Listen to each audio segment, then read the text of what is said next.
and welcome to Cricket and Wrestling for Us. And once again, we're back with This Week in Wrestling. And thankfully, Amaan decided to stay with us for another week. So thank you, Amaan, for joining. Very excited to have you on once again and discuss this surprisingly amazing week in wrestling due to the fact that, Raw wasn't terrible. So let's start off on that point. Let's start off from Raw then. It was majority Roman Reigns and the Usos, the bloodline showing up on Raw, which is, is there a brand split? Who knows? Who knows? I know the draft is happening in a week or something. So maybe that's why they thought, let's just bring everyone onto the same brand. But definitely that entrance, the inclusion of those guys made Raw much better. All the other things that happened throughout the show, it just seemed like a more cohesive show than it has looked in at least a year or something, right? Yeah. So I just want to talk about some of the main points. One thing I want to talk about is that main event, right? A main event between Roman Reigns, Big E, and Bobby Lashley. So, Amaan, just a couple of words on the fact that these guys are big guys having an absolutely stellar match on free television, something WWE hasn't done very often in the past few years, has it? No, and just before we really get into it, I just wanted to say thank you to everybody who posted comments about the video last week, really positive, and thanks to everybody who reached out to us on social media, whether that be like friends or family. It was really encouraging, so thank you. In terms of Raw, yeah, I completely agree with what you're saying. It was a much better structured, paced show than what we've been used to before. There was like a common story and theme throughout the whole show. I really enjoyed the Roman, Lashley, Big E stuff. All talented guys, all talented workers. The story or the direction that they're going in for a New Day versus Bloodline feud should be entertaining. The Usos and the New Day have had classic matches in the past. So, yeah, anything involving that trio of people should be worth the watch. My only concern would be, what does it say about the lack of your heels on Raw that you are bringing in people from SmackDown to booster up your show? And I just feel that apart from Bobby Lashley, who do you have as a credible heel to face a babyface Big E? I'm not sure if you wanted to comment on that or if people wanted to leave their comments below regarding that. But the only person I can think off the top of my head is Karrion Kross, but I don't think he's established enough to jump to the main event scene. I think you need to put more stock into him before people can see him as a legitimate heel and a threat to Big E. Sorry to interrupt. Just a thought. You said about Karrion Kross, dude is getting some really weird promotional segments in the middle of the show. And it's like, dude, just where's your wife or wife to be or Scarlett, right? Why is she not talking in place of you? Number one, right? Number two, you are not a credible threat anymore. You lost your first match on the main roster, which now makes sense, right? And then you're not even developed. You're just coming out, beating some people, and having really bad promos. So for me, I think a legitimacy with regards to him would have to be on the back of him having, let's say, 10 matches. He thrashes everyone in under 2 minutes. No offense, Amaan, but a Goldberg-esque kind of push needs to be allocated to Karrion Kross. And then we see him defeating, let's say, as an example, Matt Riddle, right? As an example, you beat him. You beat Randy Orton. You beat one of the New Day members, right? Kofi Kingston or Xavier Woods, whoever it is. And then eventually you get to Kross versus Big E, and that would be really cool, I think. Otherwise, there's no one credible. You got AJ Styles and Omos, their tag team, and you love you know how much WWE loves their tag teams, right, Amaan? So who knows? They might just crash and burn next week. Who knows? Maybe. But yeah, go on. I'll let you continue. No, that's all I was saying. That it just sparks concern that you are bringing in people from a different brand to booster up your flagship Monday night show. And the names that you've mentioned, okay, fair enough, you could get a Biggie Randy feud, but is Randy like a clean cut heel these days? I think he's kind of in the middle. Matt Riddle, I don't think you definitely is not a heel right now. You would need to turn him heel and then make him a credible heel to face a babyface Biggie. So there's no fresh, primed and ready heel on Raw for Biggie. Maybe the draft changes all that, but as things stand, you do not have a credible heel to face a babyface Biggie at the minute on Raw. Yeah, that's so true.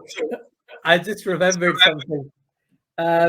Raw is so good at rematches. I can almost guarantee that Bobby Lashley and Biggie will not be drafted anywhere barring Raw.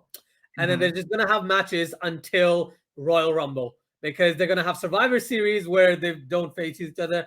Then they have whatever show happens in December, depending on what year it is. And then you got Royal Rumble where they'll be like, okay, and now we'll find someone new. We'll find someone intermittent. And that's where they might be like, oh, AJ Styles versus Big E or Riddle versus Big E. Yes, they are great matches. But again, you can kind of predict the type of thinking WWE has in this instance. Thank you, Amaan. Thank you for, talking about the main points with Raw. Let's talk about NXT 2.0 because it's definitely developmental. I think you said that before we started. It's definitely a developmental show now. And it's unfortunate because NXT, when it wasn't developmental, was really good. Now you can definitely see some people getting their promos written for them, some not accidents, but certain moves not landing as well. But you do have some really good wrestlers, right? You have I can't remember. There's some guy in a shirt sat down on like a chair and stuff, and then his entire gimmick was scrapped over the course of the week due to WWE getting the wrong type of press, which is mostly the type of press WWE gets, right? But NXT 2.0 is meant to be just a building block to get into Raw or SmackDown. Now it's becoming more and more like that. And there's some really good names there, some really interesting, not characters, but wrestlers. I can't argue. I think everyone is a good wrestler. If they have a good character, if they have some sort of good character building, they'll be really good for the main roster. So what are your thoughts on NXT 2.0 this week? I completely agree with you in what you've said. I think the days where NXT was considered a viable third brand to Monday Night Raw and Friday Night SmackDown, they are long gone. NXT is back to being what it originally was, is a developmental brand. They are not seen as a viable third brand anymore. The only reason I think that show exists now is to get some new talent, some screen time, and prep them and make them ready for Raw or SmackDown. The days of them being a viable third brand like they were when they just moved from the WWE network to USA and they got that 2-hour slot, that's gone. I don't expect to see them in like a Survivor Series type deal we saw a few years back. That's definitely finished. And there are people like Ciampa and Gargano and Pete Dunne and other stars that are already established from the previous era. I think the only purpose they're going to serve now is get these new people over, ship them off to Raw or SmackDown. Agreed. Job done. Yeah. And I personally think that the only reason this has happened is because it is perceived that AEW beat NXT in the so-called Wednesday Night Wars. And perception is reality, regardless of whether that's the truth or not. That's what people perceive. If you just read social media, that's what people think it is then. And I can't imagine that Vince McMahon is best pleased about that. That he gave Triple H and Shawn the run-in. They said, go do what you want with it. It became extremely successful. Those takeover shows were some were in 9 out of 10 occasions were topping what the main roster was doing. And I don't think Vince enjoyed that. And then for them to move NXT to a Wednesday in direct competition with WWE, which I don't think they should have done in the first place, because it just makes it look like you're in a war. And then for them to consistently lose in the ratings and then be moved to Tuesdays, the writing was on the wall for the NXT that we know and loved. Yeah, I couldn't agree with you more. That's great. NXT rounded up. That's brilliant. Now let's get to the grand slam of things. And yes, that is a pun. AEW Dynamite. All right. And I'm going to give you the reins, not the Roman reigns, but just the figurative reins for this particular show. Because, Amaan, this show came out and absolutely blew my mind. This guy, 3 years ago, I was like, Kenny Omega, who? Daniel Bryan isn't a good wrestler? And then what I just saw, that clinic of 20 minutes, half an hour, whatever it was absolutely brilliant. I know that's just the starting match, and there's a lot of stuff that happened on Dynamite Grand Slam. But Amaan, let's take it away. What a match, man. Unbelievable. Absolutely unbelievable. But what would you expect from two classic veterans like that, ring generals like that? I was thinking when I saw that match, and I watched it back again last night, you showed that match and that match alone to somebody who has not watched wrestling, and if they don't become intrigued or a fan or want to watch the following weeks, there's something wrong with that person. That match was an absolute classic. Absolute classic. And the whole look to the stadium, to how the crowd was reacting, it felt like their version of a WrestleMania. That there was 20,000 plus in I think it's a tennis stadium or something like that. Yeah, tennis, in America, and they've never had a wrestling show there before, so I have no bad things to say about that match. Absolute clinic, and it was just brilliant. But I really was enjoyed the Sting Darby Allin FTR match, and the only thought that kept crossing my mind was I was watching it, I was like, this man is nearly 60 years old and he's jumping around like it's nobody, taking bumps like it's nobody's business. He was nearly paralyzed a few years ago. Yeah. But all credit to Sting. The guy can still go. The match was incredible. The right guy, the right team went over. I don't know if that's a feud that they're going to continue on. I think they should. I really, really enjoyed the whole show from top to bottom. Was just bang, bang, bang, bang, brilliant.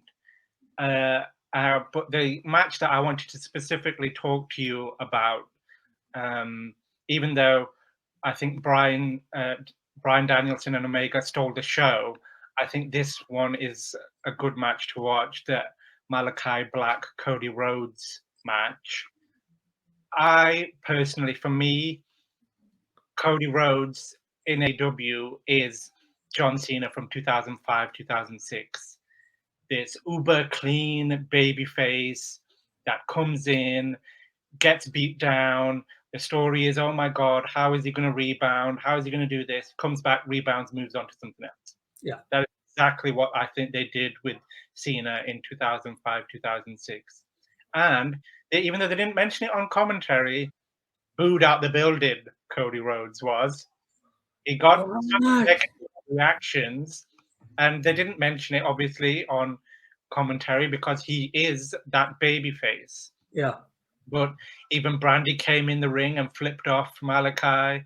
They teased some tension between Cody and Arn Anderson, and he punched back the referee in the finish. Punched back the referee, got sprayed in the face with the black mist, got rolled up and won, which was the right move for that match, because my concern was this is going to be standard Cody Rhodes return match. gets in a long match, beats him, moves on to something else. The only feuds that I have enjoyed of Cody so far in his AEW run with Chris Jericho, MJF, now this Malachi Black feud. Those feuds he was doing with the Nightmare Factory and everybody else, and he had a bit of a feud with Taz, bit of an interaction with Sting when Sting debuted. Those things really didn't go anywhere. But I think the main crux of this code, especially if I was in charge of creative at AEW, and I texted to you when I saw it, somebody on Twitter wrote that Cody Rhodes is Homelander instead of Captain America. And for those who are unsure of that reference, watch The Boys on Prime. Not to spoil it or anything, but Homelander is perceived to be this clean-cut American superhero who is out there to save America and is not a bad bone in his body, but in the back, complete opposite. And that is the character that I think that Cody should portray on AEW TV moving forward. But yeah, I really enjoyed that whole show from top to bottom. Rampage was just as good.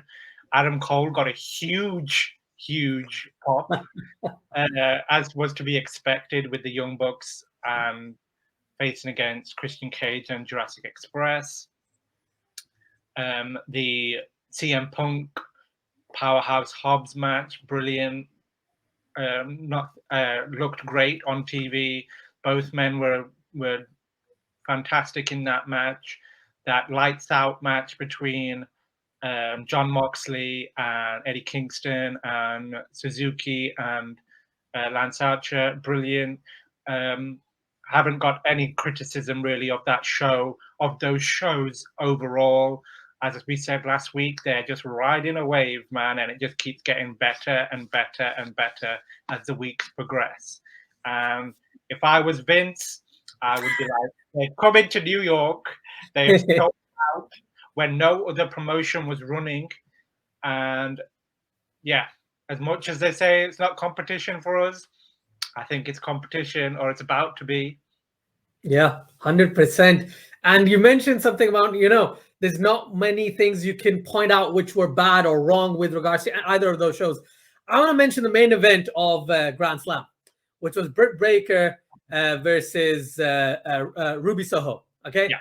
This is a guy who's seen Ruby Riott in WWE and thought to himself, why does she have her own squad? Right? She's not good enough. What's this? What's that?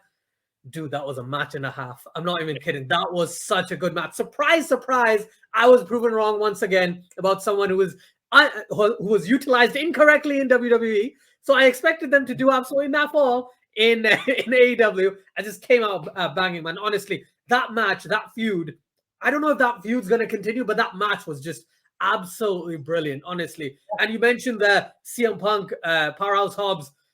Who would have thunk it? CM Punk would come back, have his first TV match in 8 years or something, winning it. And at the end of the day, he didn't look too convinced. Like he didn't look like a guy who was going to overpower Hobbs or anything. He just won after what did he have the GTS, didn't he, to win the match? And I was like, okay, so that move is still over as anything. Like it's the Kenny Omega thing. It's the Judas effect. There's a few moves. It's not Crossroads, because I think Cody hit the Crossroads to Malachi Black and he kicked out. But a lot of these special moves or signature moves, as they call them, right? Or finishers are actual finishes. It's not like WWE where now the jackhammer is considered, you can kick out at 2, or the F5. Goldberg in references. Of course. I am the biggest Goldberg nut, Amaan. And as a lot of our subscribers say, Oldberg, I keep telling them it's not Oldberg. It is gold. It is absolute gold. But yeah, thank you, Amaan. Thank you for sharing those thoughts. Let's talk about SmackDown just as a finishing point. SmackDown's always good, right? Yeah. However bad Raw is, SmackDown's always a decent show to watch. This week, because Raw was so good, SmackDown was about par with Raw. And I was very excited to see that because you don't see that very often with WWE. There was an amazing match that was unforeseen. I did not think it would ever happen. And on What Culture WWE, they actually had Simon Miller. He actually predicted this match a few weeks ago. And I was like, ain't ever happening. And it did. It was Roman Reigns versus Montez Ford in the main event. I'm telling you, Montez Ford is good when he's given the time. The dude is immense. I remember I saw his match years ago now, and he did the people's elbow. He did like really cool like moves from like previous wrestlers, and I was like, oh, he's gonna do great things. But in the past year and a half, 2 years, he hasn't done much. Yes, they won the tag titles, but he's not been at the forefront. And I was like, dude, this match was brilliant. On top of that, we have that segment with Bianca Belair and Becky Lynch, where I can almost guarantee, and we'll get to the predictions, but I can almost guarantee that Bianca Belair is going to lose because of the fact she was standing tall at the end of SmackDown against Becky Lynch. This always happens in WWE. It's almost like it's written in stone. It's never, oh, it's a shock that Becky wins or Becky loses, unless it was SummerSlam, because SummerSlam was just outrageous. And then on top of that, Becky Lynch is now a perceived heel, but people are still kind of cheering her. So it's like that middle ground between a face, a heel. She's like you said, Randy Orton is probably the best example, but Randy Orton now is more of a uber face due to the Riddle effect, and AJ Styles been a bad guy and all that stuff. But yeah, definitely, man. SmackDown for me, again, solid as anything. One thing I wanted to mention, which I've actually written down, so I'm just going to read this out. Right, one thing I want to mention is the fact that there was a segment between Happy Corbin, which is Baron Corbin's new name, right, and Kevin Owens. There was a return of Riddick Moss, who is a guy I haven't seen in like a very, very long time. And I feel bad for Kevin Owens because Kevin Owens is so talented. He really deserves a lot more than being a side part or, being the antagonist to Happy Corbin or whatever, right? I just don't see it as the right feud for Kevin Owens. But as long as at the end of this particular feud, Owens shines bright and Owens wins, I think I'm kind of happy. But I just wanted to point that out. And obviously, for all the fans of, I know you're a huge fan of Naomi, and Naomi might be getting back into the ring properly after quite some time or a long break. And they're trying to carve a type of story about not being given chances and things like that. So I think that would be an interesting take for them to take it into. And Sonya Deville might have her return against her as well. So yeah, some really exciting prospects in SmackDown. I know I've been speaking for like 5 minutes. So man, SmackDown, what are your thoughts? Like you said, I agree with all your points. SmackDown, consistently a good show, has been for a while now. Again, the Roman Reigns stuff just keeps getting better, keeps adding more and more layers, more and more wrinkles to keep people interested. His match with Montez Ford, brilliant. Montez Ford, we've known from NXT. Crazy athletic athlete, given the time. He had such a good match with Roman, sells like nobody's business. And one thing I found really funny is when he went onto the announce table and he put his foot on it and it collapsed, and then he was just looking like, what? But unbelievable, great match. My only problem is his feud with Finn has become oversight, has become underlooked, and I don't think anybody really thinks that Finn, as the Demon, is going to beat Roman Reigns at Extreme Rules. And it might be a bit blunt and a bit harsh for me to say because I'm a huge fan of Finn, but it's filler. This whole feud has been filler, and they're just waiting for them to get past Extreme Rules. Whether that down this whole demon persona, inevitably it will. But yeah, disappointing that that's where this is going.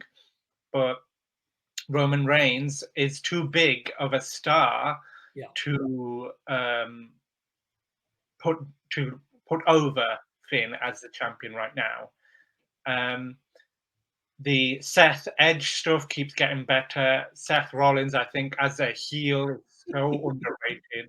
Yeah. He is doing the best heel work that he in ages.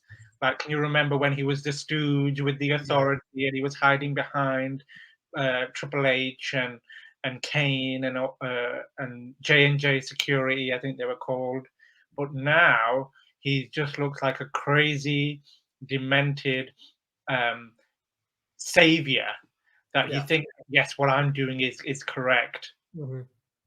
But the thing about Becky, I think you mentioned, and Bianca does not look phased or nervous or hesitant in her promos with Becky Lynch. She looks just as confident, just as, yes, I belong here. And one thing, I don't know if that was written for her or if she ad-libbed it in a promo. She said, I've done all the stuff you've done, and it's took me half the time, which I thought was very, very true. Go on. I was just gonna say it has to be her, right? Because WWE Creative can't come up with a line like that. But is it true? And I thought there has to be legs in this feud beyond Extreme Rules. But no, I agree with you. I think Becky is walking away with the championship on Sunday. And for your issue to Roman Reigns, Kevin Owens, I think he's done all he can do on SmackDown. I think him and Sami Zayn should be drafted to Raw. Whether that's a good thing or not remains to be seen, but I think they've done everything they can do on SmackDown.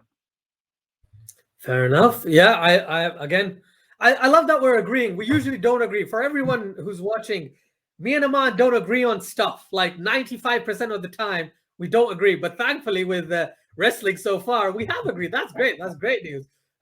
For me, it causes a lot less edits of what I need to do. But genuinely, thank you, Amaan. That 5% is that we don't agree on the Goldberg stuff. Ah, there we go. There we go.